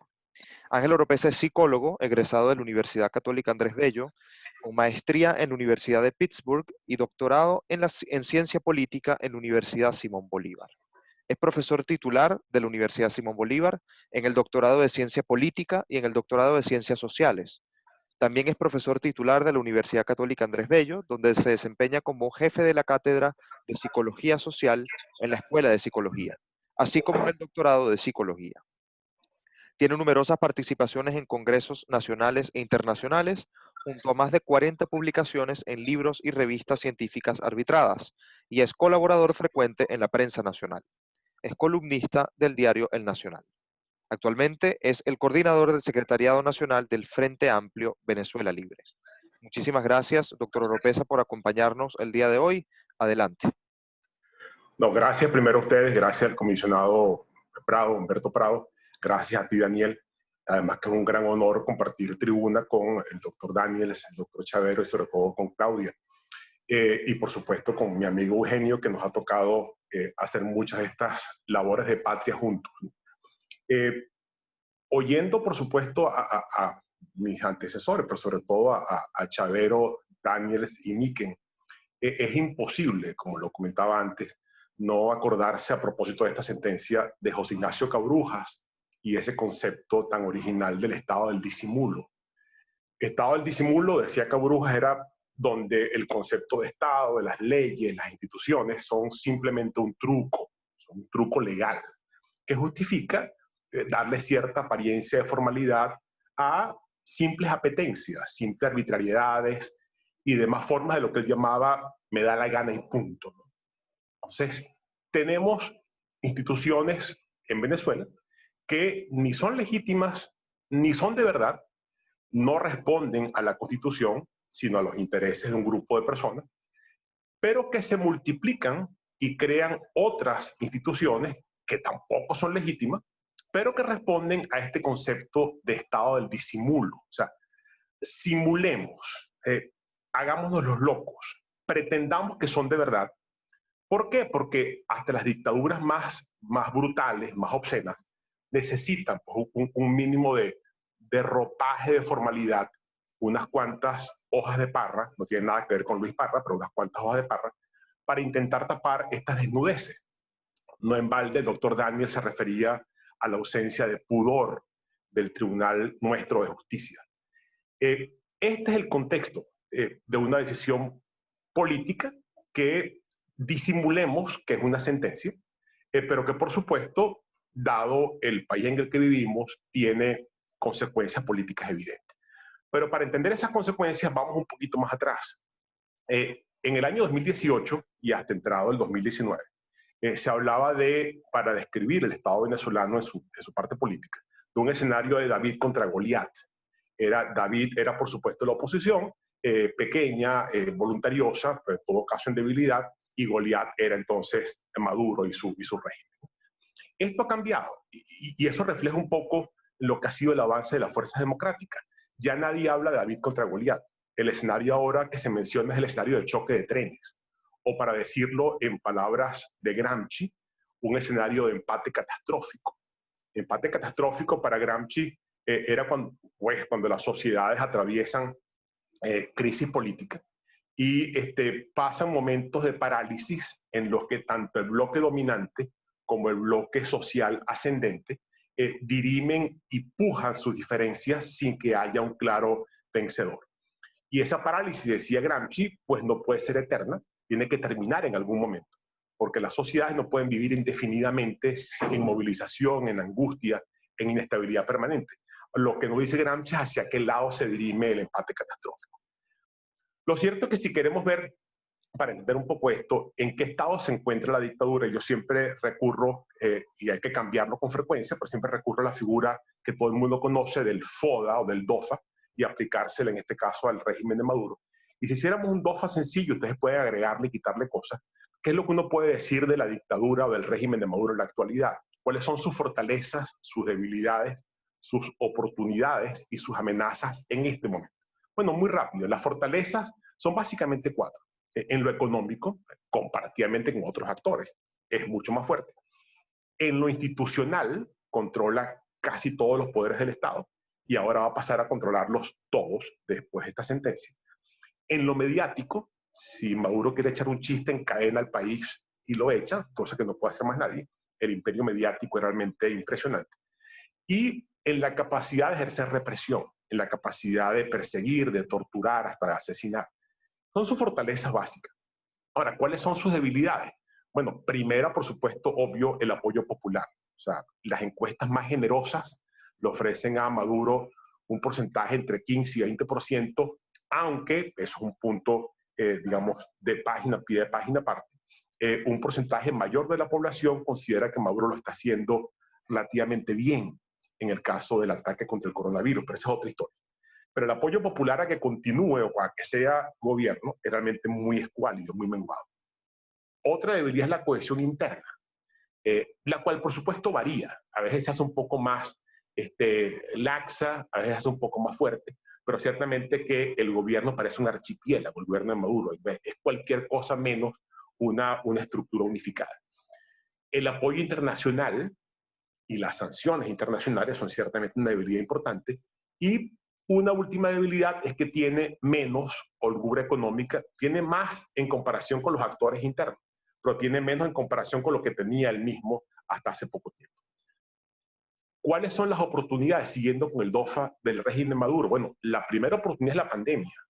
La pandemia le cayó como anillo al dedo a Maduro. O sea, sirvió de excusa perfecta para desmovilizar y para arreciar el control social y represivo, al extremo de que ni siquiera guardaron las formas. O sea, cuando no había casos de coronavirus, aquí había una especie de control, una cuarentena súper estricta. Cuando empiezan a multiplicarse los casos, entonces se relaja el control y se relaja la cuarentena. Entonces, porque la excusa era la falta de gasolina. Entonces, la pandemia es una oportunidad. El agotamiento natural de la población que no está preparada para aguantar tanto tiempo de tensión, tanto tiempo de espera, es una gran oportunidad para Maduro. El desgaste y desánimo de quienes lo adversan, por supuesto. Los errores de la dirigencia opositora también es una gran oportunidad, y las eventuales divisiones de la oposición, que siempre están allí como peligro, como acechando, a punto de explotar en algunos casos, ¿no? Amenazas. Bueno, ciertamente que hay, a mi juicio, básicamente 4 amenazas a la dictadura. La primera es la profundización del descontento popular. Esto se hinque más en la tierra y empieza a expresarse mucho más de lo que está haciendo. Luego, la activación de las facciones internas. Si es un gobierno muy heterogéneo, muy archipiélago, pues que esto se active unos más en contra de otros es una amenaza. Ciertamente el descontento al interior de la Fuerza Armada Nacional es su mayor amenaza, y la caotización cada vez más progresiva de los servicios públicos. Si ese es el DOFA de Maduro, si esas son sus fortalezas, debilidades, amenazas y oportunidades, y usted, cualquiera que me esté oyendo en este foro, fuera asesor de Maduro, le contrataran para decirle, bueno, ¿qué hago? ¿Cuál sería su recomendación? Bueno, si yo fuera asesor de Maduro, bueno, primero que tendría que tener muy poca ética, pero en todo caso, suponiendo en el supuesto negado que fuera asesor, ¿qué le recomendaría? Mira, primero, aumenta la represión. La de 2 tipos, la represión disuasiva, para que la gente se frene, se asuste y no haga las cosas, y la represión punitiva, de meter gente a la cárcel, de torturar, o sea, la represión sistemática. Luego, intentar la repolarización política, otra vez el país de opositores y gobierneros. Tratar de que esto sea un país polarizado políticamente, cosa que no lo es. La única polarización que existe en este país es la de un inmenso porcentaje de la población que sufre las consecuencias de un minúsculo grupo que disfruta y hace negocios con ese sufrimiento. Esa es la polarización real. Pero me interesa a mí como gobierno, como dictadura, repolarizarlo políticamente y volver al esquema de azules contra blancos, patriotas contra oligarcas, buenos contra malos, oposición contra gobierno, y eso es lo que yo voy a hacer y lo que está intentando hacer.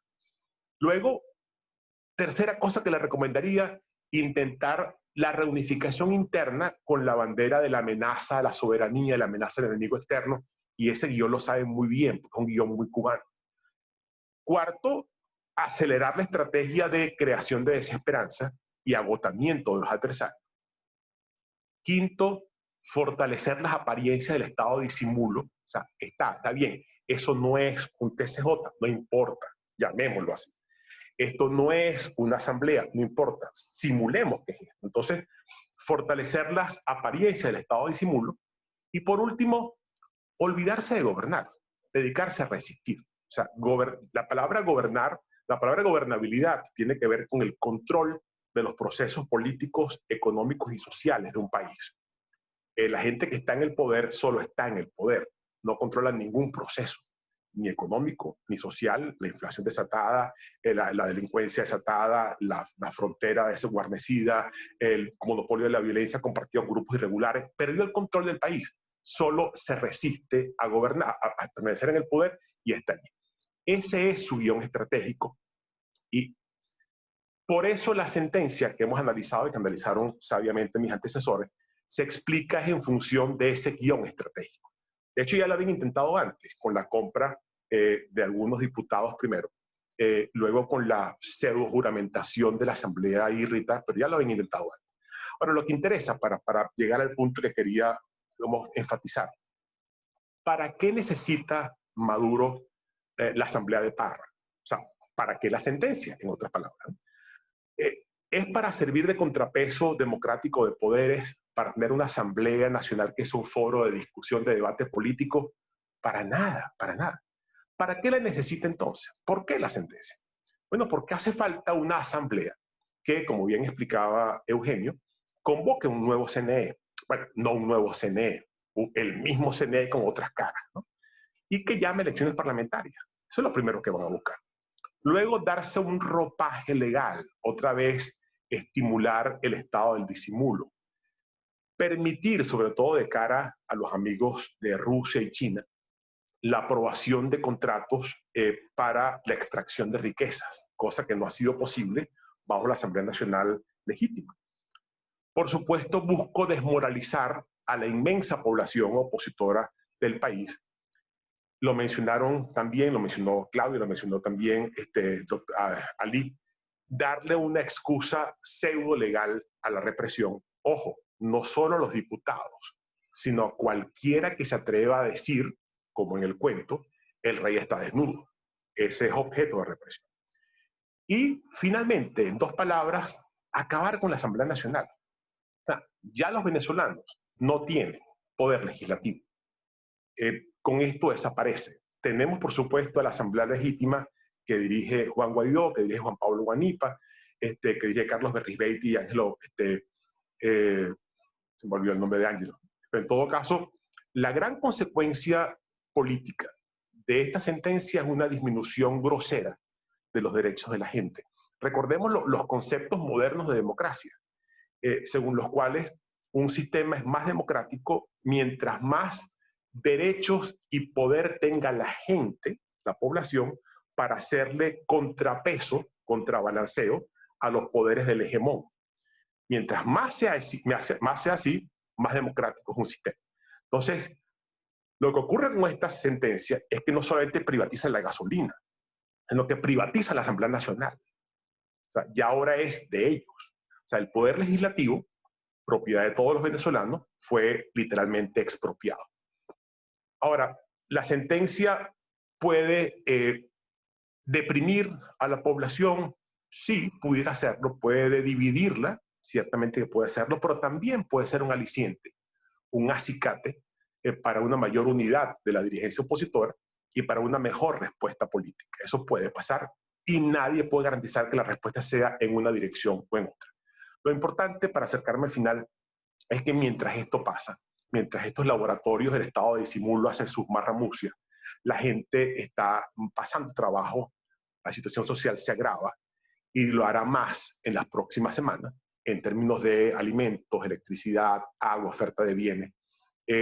Venezuela vive una situación realmente de ingobernabilidad y los riesgos del madurismo de insistir en solo permanecer en el poder sin gobernar son altos, pero más altos van a ser los de los venezolanos. Lo cierto es que frente a esto, y hay que insistir, es mi palabra final, no cualquier desenlace es solución. O sea, Venezuela ha sufrido mucho para que encima tenga un desenlace que puede ser peor e impida la solución real. Tenemos que buscar soluciones que, para hacer soluciones, tienen que ser políticas, es decir, construidas, viables, realistas, y eso no va a ser fácil, pero es el único camino que queda. Gracias. Muchísimas gracias, doctor Oropesa, por su muy valiosa exposición. Le voy a pedir ahora a los demás panelistas que estuvieron con nosotros hoy que activen sus videos, porque vamos a dar inicio a la ronda de preguntas. Y me gustaría, pues, que en la medida de lo posible participáramos todos, por supuesto, en lo tocante a las áreas de especialidad. Tenemos una pregunta de Luisana Cedeño, quien nos dice, en el margen de esta sentencia, ¿cuál podría ser la actuación a seguir desde el seno de la Asamblea Nacional por parte de la Junta Directiva que conforma Juan Guaidó y aquellos diputados que lo apoyan? Yo creo que esto puede examinarse desde una perspectiva política y jurídica, así que animo al doctor Oropesa para que nos comente desde su óptica política y, por supuesto, a nuestro panel de expertos en el derecho para que desarrollen su respuesta desde la óptica jurídica. Sí, muy breve, porque la respuesta tiene que ser breve para dar cabida a todo. Hacer un poco lo que ya empezó a hacer. No le hizo caso a la sentencia. Sigue sesionando. Se considera lo que es la asamblea legítima de la gente. Y está buscando responderle a la gente en vez de responder a la dictadura. Entonces yo creo que tiene que empezar a hacer lo que está haciendo. O sea, seguir haciendo lo que está haciendo, que es seguir sesionando, seguir actuando, seguir denunciando a nivel internacional este nuevo atropello. Ya la gente en el mundo ha empezado a reaccionar, se da cuenta de lo que está ocurriendo. Y no perder el tiempo en tratar de responder como si fuera un Estado de Derecho de verdad, cuando sabemos que todo es un estado de disimulo, un poco falso, un poco de coraje, una decoración vacía.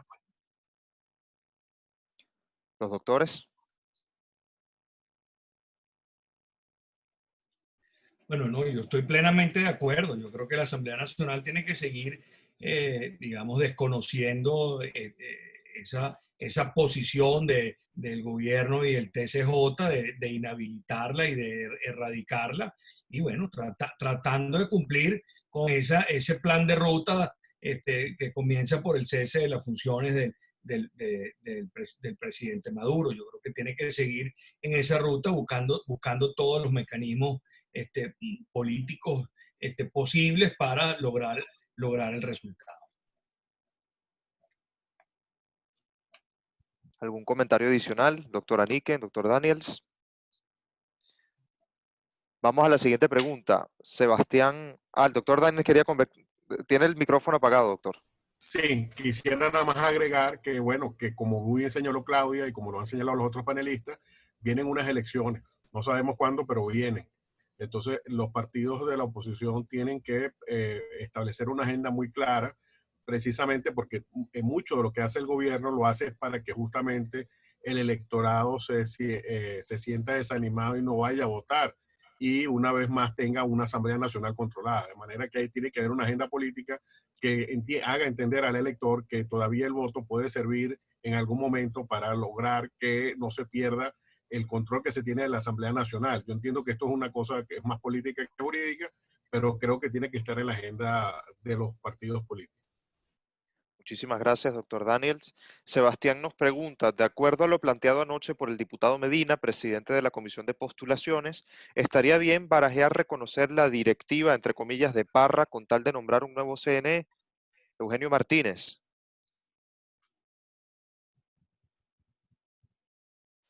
Bueno, el problema, primero, el comité de postulaciones se designó ya haciendo varias concesiones. Por ejemplo, los teóricos representantes de la sociedad civil no son representantes de la sociedad civil porque el chavismo impuso que fuesen actores políticos asociados al gobierno de Maduro. Y en líneas generales esa concesión se dio para permitir que avanzara el comité. El comité no se juramentó ante ninguna directiva para evitar justamente la diatriba sobre quién juramentaba al comité. Así que Guaidó le dio su reconocimiento sin convocar una sesión y Parra hizo lo propio. El problema es ahora en adelante. Vamos a suponer que el comité adelanta su trabajo. ¿Ante qué directiva va a presentar el comité sus postulados o los postulados que deben escogerse ante la plenaria de la Asamblea Nacional?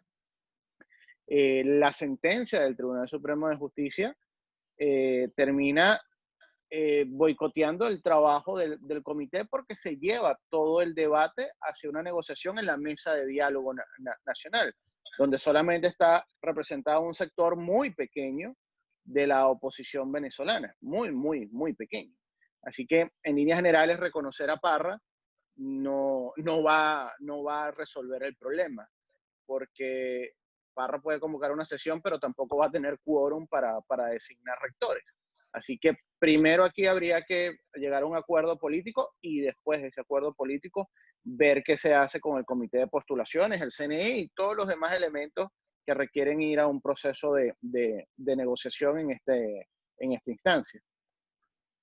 Muchísimas gracias al señor Martínez. ¿Alguno de nuestros otros panelistas quieren hacer un comentario?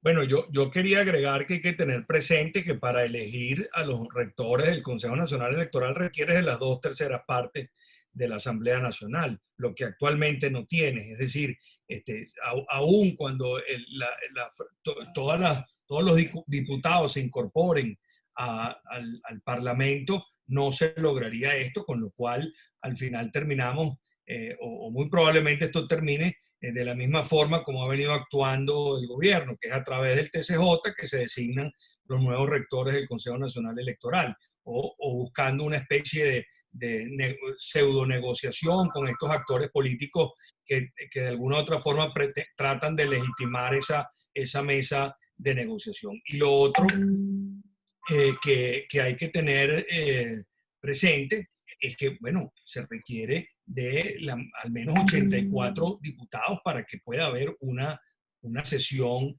legítima, lo cual, si los parlamentarios de la Asamblea Nacional legítimos no se incorporan a este show de Parra, bueno, difícilmente esto va a llegar a un lado, a menos que venga otra decisión del TCJ, que creo que es la pieza final del rompecabezas, que termine diciendo que vista esta conducta, digamos, de los parlamentarios, se relaje entonces el quórum de la Asamblea Nacional y sean solo entonces el quórum de los diputados presentes lo que terminen funcionando en el Parlamento. A mí no me sorprendería una sentencia como esta, porque ya han cambiado varias veces la Constitución para adaptarla a sus intereses.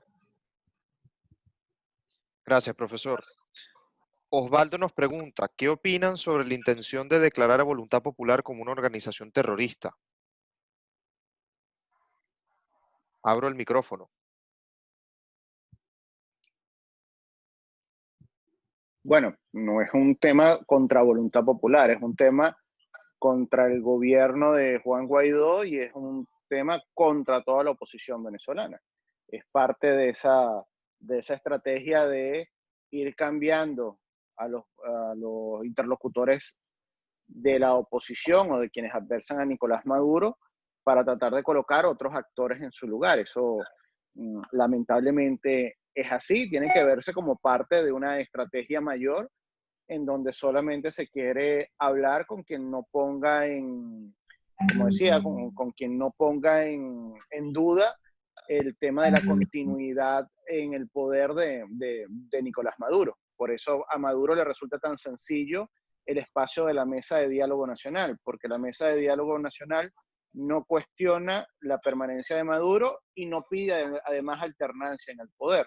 Por eso es que esa es una instancia tan sencilla para él negociar. Muchísimas gracias. Sí. ¿Algún otro comentario, doctor Oropesa? Adelante. Sí. No, reiterar lo que decía Eugenio, sabiamente. Cuidado con pensar que esto es contra voluntad popular. Esto se parece mucho al relato aquel famoso de, bueno, vinieron por los cristianos, pero yo no soy, así que no importa. Vinieron por los judíos, yo no soy, así que no importa. Vinieron por los gays, yo no soy, no importa. Al final vinieron por mí. Esto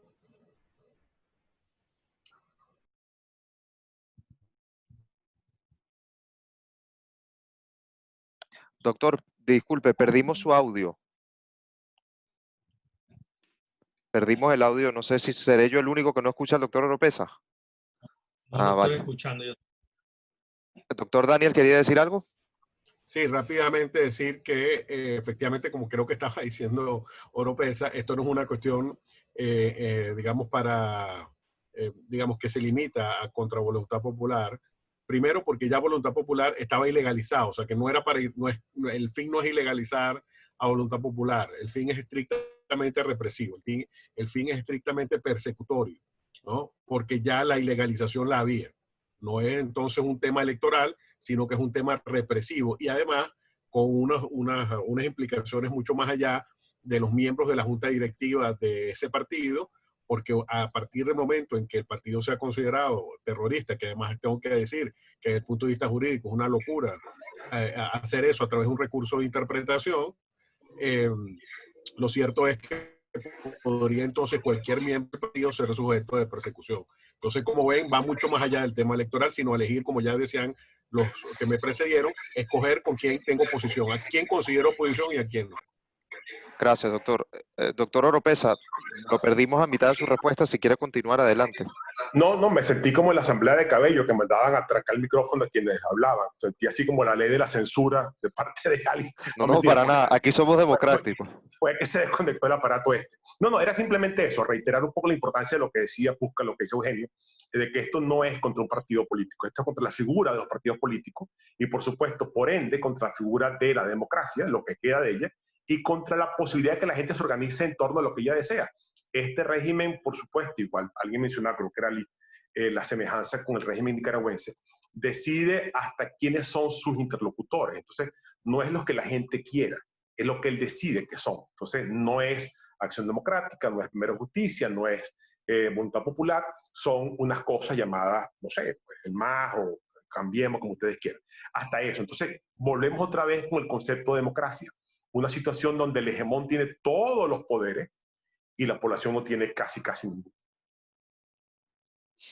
Christians nos pregunta, a la luz de esta sentencia, ¿qué panorama se esboza al finalizar el periodo de la presidencia de Juan Guaidó? ¿Cuál creen que es el futuro de la presidencia interina?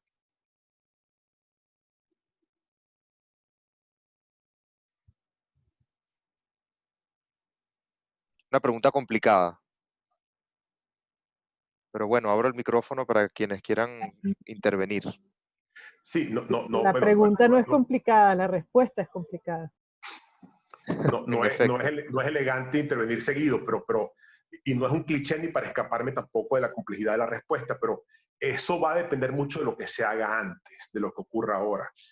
Si la presión social cívica llega a organizarse, a articularse, de modo que el gobierno siente que lo que está viviendo es una situación de ingobernabilidad, pues va a ser muy distinto a si la oposición se divide, si la gente se desanima, tiramos la toalla, pues, y eso va a ocurrir ahora. Entonces, y no es un intento de huir de la pregunta, pero lo que llegue a pasar con la presidencia interina, sea con Juan Guaidó al frente o con quien sea, o con cualquier figura, la oposición ha lanzado una idea que a mi juicio es una idea muy interesante, muy seria, que es la idea del gobierno de emergencia nacional, que acaba con la presidencia interina, pero también acaba con el gobierno de Maduro.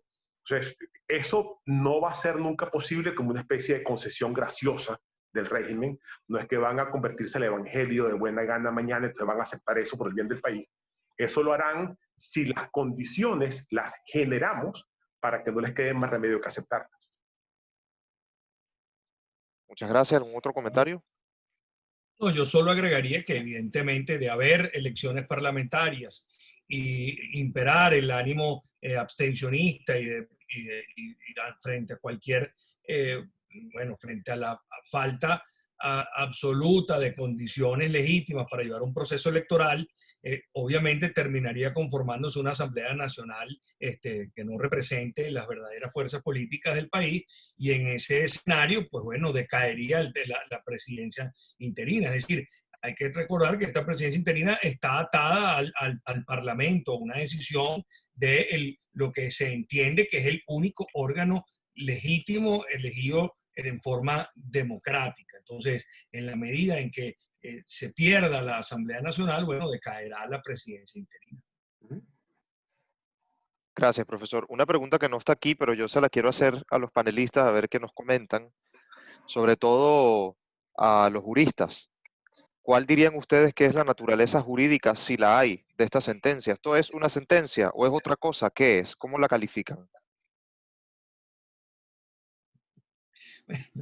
La verdad que le puedes poner el nombre, yo no soy muy amigo de etiquetar, de etiquetar las cosas, pero evidentemente que tiene digamos, la apariencia de una decisión judicial, pero yo comentaba en estos días, no por el hecho que esté escrito en un membrete, en una página con un membrete del TCJ, ya por sí es una decisión, y sobre todo no necesariamente debería ser acatada. Piensen, por ejemplo, en un escenario donde la Sala Constitucional decida imponer pena de muerte a cualquier enemigo de la revolución.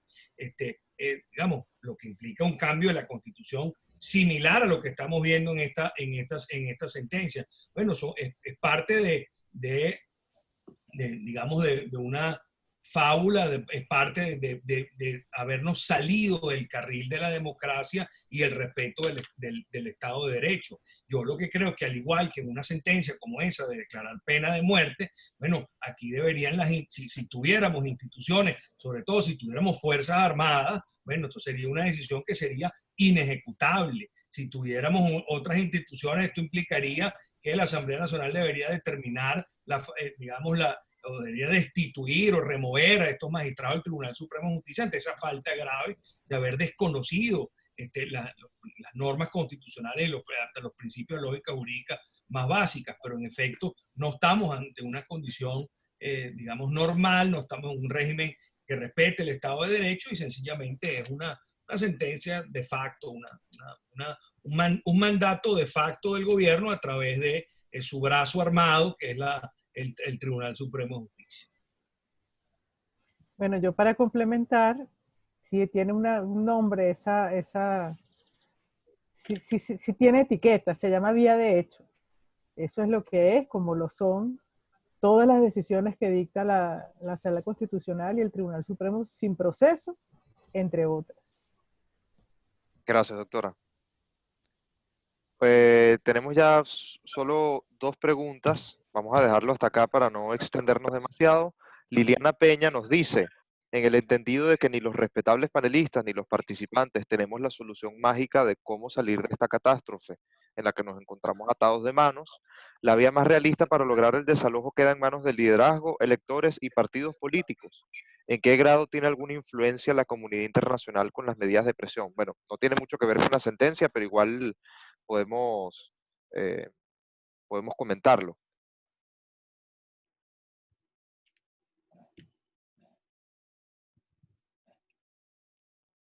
Creo que el tema, el inicio de un proceso en donde se solucione la crisis política, la emergencia humanitaria en Venezuela, requiere presión interna y presión internacional. No se puede pensar en una solución en donde los dos elementos no estén presentes. No se hace nada con presión internacional si desde el punto de vista interno no hay organización, no hay movilidad, o si la agenda interna está en una vía diferente a la que propone o a la que está dispuesta a apoyar la comunidad internacional. Las dos vías, tanto en el escenario interno como en el externo, son necesarias. Pensar que se va a resolver o que se puede comenzar a resolver el problema en Venezuela solo con una de estas dos variables no creo que sea muy razonable. Sí, en la misma línea de Eugenio, estoy coincidiendo mucho con Eugenio, cosa que me preocupa, pero en todo caso, en la misma línea de Eugenio, sí, es mucho más fácil decirlo que hacerlo, pero llegó el momento, desde hace rato, de subirle el volumen a la presión cívica interna. Por lo que explica Eugenio, o sea, tiene que haber una especie de conjunción de presión externa con presión interna. Y esa presión interna es tan importante que fíjense que eso explica por qué el gobierno de Maduro intenta siempre invisibilizarla. Tenemos cualquier cantidad de protestas diarias, pero la gente no se entera porque no hay medios de comunicación y los que se atrevan a reseñarlas pues son amenazados con la ley del odio.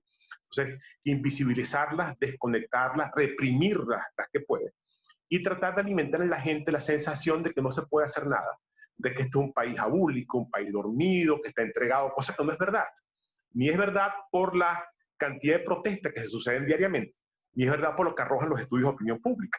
Pero la intención de la dictadura, y ha avanzado en algunos sectores en esa línea, es vender la idea de que esto es un país que ya se entregó.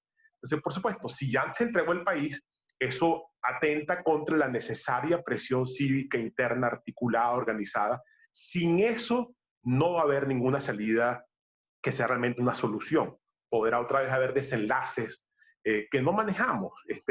Una invasión armada extranjera o un golpe de Estado de cualquier loco, lo que ustedes quieran, pero son cosas que no se manejan, no maneja la gente.